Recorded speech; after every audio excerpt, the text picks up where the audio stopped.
А де моя награда, бля, де це? Блять! Що за хуйня? We all have a favorite game. Admit it, everyone has dreamed of developing their own game of dream.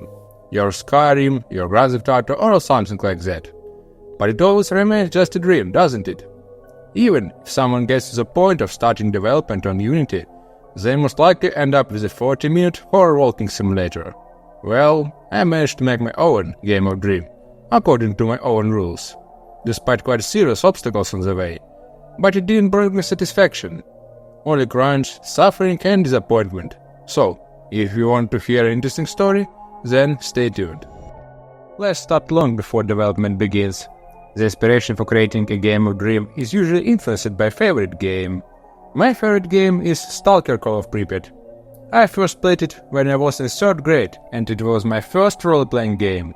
And despite the fact that my computer was running about 15 frames at minimum settings, I was incredibly impressed by the game. I really like its atmosphere, the cruel attitude towards the player that clearly says that you are not special, and the opportunity to explore a very interesting game world. Of course, like anyone else, I started dreaming of creating my own Stalker, but those were just dreams, nothing more. Then, in 2020, I heard a video mentioning Fierce Hunger, and I was curious to see what kind of game it was. I started it, and after a couple minutes of gameplay, I found myself in a bloody pit, and then fell into another pit and died soon after. After playing for another hour, I saw that the game experience of this game reminded me of a Stalker. It also doesn't forgive mistakes and shows that you are not the chosen one here. And it was then that I first thought that I would like to see something similar to this game, but more like a Stalker. At the end of the summer of 2021, I had some free time and decided to study Unity a little bit, and realized that I couldn't make a big game on it alone. And I remembered that Fierce Hunger was made on RPG Maker and that it was an easy game engine where many solutions were already implemented for you, and you could make a game on it without any additional knowledge. And then I decided that maybe my dreams about my game could be quite achievable. And at the end of the 2021, I decided that I would spend the winter holidays trying to start making my game, and then I would act on the results. But let's move away from the game a bit and talk about motivation. Why did I want to do all of this? Was it just to make my game of dream? If it was, I would have given up long before the release. And you'll soon understand why. In fact, I want to see if I could make money by making a game based on the most hyped topics. This is the explanation for the game's rather strange appearance. Why do the characters in the game look like furries? Because the changed game that came out before has been quite sexyful. Although I can't imagine what players might like it in it. The game has a rather strange humor, because I like it the way this realized in the game leaves the painful, whereas there are scenes that can leave a psychological trauma, but they constantly border on the absurd. In general, this inspired me in many ways, because it doesn't shy away from mocking the player and breaking its own rules. It seemed to me that such a mix of rather contradictory elements should attract attention, and who else would dare to combine such different topics in such strange game? But let's get back to the development. At the beginning of 2022, I bought RPG Maker. I was lucky enough to get it an 80% discount, and I decided that while I still had time, it was time to crunch. No goes for a walk, no rest, no video games. Just game development. If you want to do something, you have to become a best with it. It's not always a good strategy.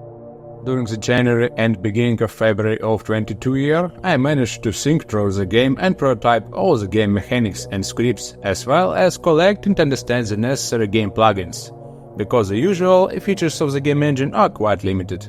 But I started to face the first serious difficulties. I realized that I was not able to draw at all, and the fact that I had been practicing all fall didn't help me, because I guess I must have been doing something wrong. I couldn't even draft concepts for the game levels and had to call my friend for help. Here you can look at paper concepts of some game levels that my friend have made. I decided to compete with a game whose developer drafts at the level of an ancient god when I can draft anything. Yes, it's a great start. After that, I got frustrated, disappointment, and decided to go play Counter-Strike and gave up on the game development. And that's end. But actually no, the coin fell the other way. I was ready to give up so quickly, but I was really very close to it. I was able to draw an inventory and game menu. It's not difficult, but I couldn't create a game level at all, not even a piece of road. And moreover, the holidays were over and university studies started. And I had no time at all. I was exhausted. I had already decided that if I couldn't do anything within a week, I would quit developing the game. But on February 24th of 2022, a full-scale Russian invasion of Ukraine began. I was lucky to live in the center of the country and was quite far from the occupied territories. Only a few enemy tanks joined the region, but they didn't stay alive for long. Classes in the university were temporarily suspended, and for the first 11 days, I, like most people, just checked the news every 5 minutes to find out where the front line was. Also, the refugees who were traveling to the west stayed at home. One of them was the owner of an IT company who used to work on games. He told me that my game would fail, but around the 11th day I decided that if I had no classes and I had free time, it was a sign that I was too early to give up. And I sat down to draw more game level assets interrupted only by air raids. Sleeping in the corridor during the alarms wasn't comfortable, but come on, there were many people in much worse situation. So it was a small inconvenience for me. And after a week of hard work, I got this result. Yeah, this is totally a mess. But after a few more weeks, I was able to get this result. And then after some time, game levels look like this. In general, due to the competent use of inbuilt assets and some tricks, I was able to make the visuals of the game the way I wanted. Something between Stalker and Silent Hill, as far as possible in two-dimensional game. Studying at the university became online and I had more free time, and by the end of the spring, I finished drawing the game levels. I made all the elements of the game sequentially because from the very beginning I had a final idea of the game, and it was easier for me to almost completely complete one component, such as game levels, and then move on to another. After the game levels, it was time to draw the characters. This stage worried me the most, and as I realized after a week of trying, it was beyond my capabilities. Remember that I couldn't even draw the concept of the level on paper. The situation was hopeless, and I chose the option of calling a friend. I asked him to at least help me create a model of one character, but he did a better job than I could have ever done, and we decided to work on it together. He drew the outlines of the characters, and I colored them. We were never able to understand the rival the ancient god's technique of drawing characters, and my friend said this secret knowledge would destroy his mind, so we did the best we could. Later, he also drew sprites of enemies, and I was very grateful to him for that. He came in the morning and drew until curfew almost every day. I paid him 3 increased university scholarships, although the amount of work he has done during the summer is really impressive. After that, the fall began and nothing special happened. I just made game events, scripts, and built the game design because I had almost everything I needed. And by the way, what was the game design idea in general? How a game should bring the fun to the player? Well, for what we love games like Fierce Hunger or Stalker. Some would say for the atmosphere, and they would be right. But what does bring the fun in those games? In my opinion, it's uncertainty. You don't know what's going to happen in the next room. You don't know what this enemy can do. You don't know if you'll be able to get out of this location. The uncertainty and tension of what's gonna happen brings us the fun, and I decided to build on that. The game has a lot of traps that are quite difficult to notice, and they can behave in different ways. Some move randomly, while others chase the player. The game has scripted moments when the player gets into places from which it is impossible to get out in the usual way. Half of the enemies in the game have quite unusual skills that the player cannot immediately predict. This means that the player will die more often, but it creates a much more tense and interesting atmosphere. I think this model of the game design is more interesting. The game has open locations and houses that are optional, but the player can search them for resources, and enemies in enclosed spaces are disguised as objects like in Prey or Prop Hunt game mode in Source games. This creates additional tension, whether the second trash can in the room is a disguised enemy. In addition, it is not uncommon for a player to be trapped while trying to escape from an enemy, and then the enemy catches up with them and they lose because they panicked. Isn't that how survival horror games should work? So, we have an open world with a lot of different unpredictable dangers that can generate a lot of unique game situations that will bring fun, and at the same time, the game doesn't punish as much as fears hunger. Resources are scattered quite a bit, there are no instant kill traps, and there is no reward for killing enemies, so the player can simply try to avoid clashes with them. Isn't this the kind of gaming experience that everyone would want from a survival horror game? I would definitely buy it if I saw it. My main principle of development was to make a game that I would buy myself. But let's go back to the development story. In early November 2022, I had already completed the development of a significant part of the game.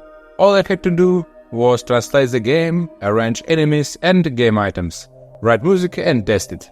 I was running out of energy to crouch because since the beginning of the year, I hadn't played games, gone for a walk, or rested in any way, except for one anime episode or a short video before going to bed. I felt like I was going to the verge of collapse and decided that I would give myself the right to play some games and rest a little bit, but the power cut out. It was during this period of autumn and winter of 2022-2023 that Russia decided to try to destabilize the situation by attacking energy infrastructure and power plants of Ukraine. Because of their destruction, the state introduced blackouts, and in the winter there was light for 2 hours and then no light for 4 hours. That is, during the day there is only about 4 hours of light for everything, although from 1 AM to 5 AM it is present because people are sleeping and the load is less. So now I had to study and finish the game with 4 hours of light a day. I didn't have a laptop, just a PC, and it was driving me crazy. I noticed that during this time I was too focused on the game. I couldn't read a book or do exercises in my free time. I wanted to work on the game because I had to finish it quickly, but why I was in such hurry? That's right, I was in a hurry because I was in my 4th year of university, and I had to work on my graduation project as well. I was trying to make the best use of every second of light I had, and I was also training myself to get up and work at night, although I didn't manage to achieve good concentration. I was very tired and just wanted it to be over. By the way, this is the reason why the English translations in the game is not of the best quality. It's pity, but I just didn't have the energy to make it properly. I also composed music for the game, which was difficult, but more because of the general fatigue from everything that happened during development than from the task itself. I was lucky that I had already practiced working in FL Studio for a while, even before developing the game. After that, spring came. There was more electricity and then it stopped being cut off. I worked on my diploma and tested the game and started preparing a release on Steam. If someone wants to release a game on Steam and is afraid that there's something complicated about it, it's not. I was able to arrange everything I needed in a day without leaving my home, and the next day I received a message from Steam that everything was fine. The rules may differ from country to country. For example, I also had to look for the address of the intermediary bank, which is necessary to prove that your bank doesn't cooperate with the sanctioned banks of Russia, but it wasn't difficult. Then, while the time was running out for the release, I was working on my diploma and thinking about promoting the game. But I was so exhausted by it that I only had the energy to write a few posts on social media and send the game to the curators of Steam, which was clearly not enough. But I had no more energy or ideas to do anything. And what conclusions can be drawn from all this? I released a game with a bunch of mechanics that will take at least 12 hours to complete for the first time, and did the amount of work in a year that other developers can do in 3 years. I made a lot of mistakes due to fatigue and inexperience. I showed incredible perseverance to finish the game, but its release was also incredibly luck. If classes hadn't been cancelled at the beginning of the war, or if my friend hadn't helped me with drawing, I would have probably given up, and there were a lot of other small coincidences, each of which could have been critical. So in the end, I really released my game of dream, that one I would have dreamed of playing myself. It wasn't a financial success. I broke even, considering that I paid my friend for drawing and the right to publish it on Steam. Despite the fact that the game mixes various interesting ideas, it doesn't attract attention like other games on RPG Maker shown in the video earlier. Do I think this is unfair? Definitely not. When you make a video game or any other media product, there is always a chance that something will go wrong. And it has gone wrong many times. The fact that I was able to bring the game to release and you can pick it up and play, it's a kind of victory, I guess. I probably still have a desire to make games in the future, but it's unlikely that I will have the opportunity in the coming years. I have nowhere to get the assets for the game, and considering drawing the assets of this game, even with a friend, took almost half of the development time, despite the fact that some of them are just recycled assets from a default RPG maker. I still have ideas, but right now I definitely don't have the ability to implement them, so I'm going to leave it to fate for now. And if any of you want to make your own game of Dream, think twice. Most games of Dreams don't even make it to release, so maybe I'm luckier than I think, and maybe everything will come with time. Well, that's it. If you liked the story and are interested in playing the game, you can find it by clicking the links in the description.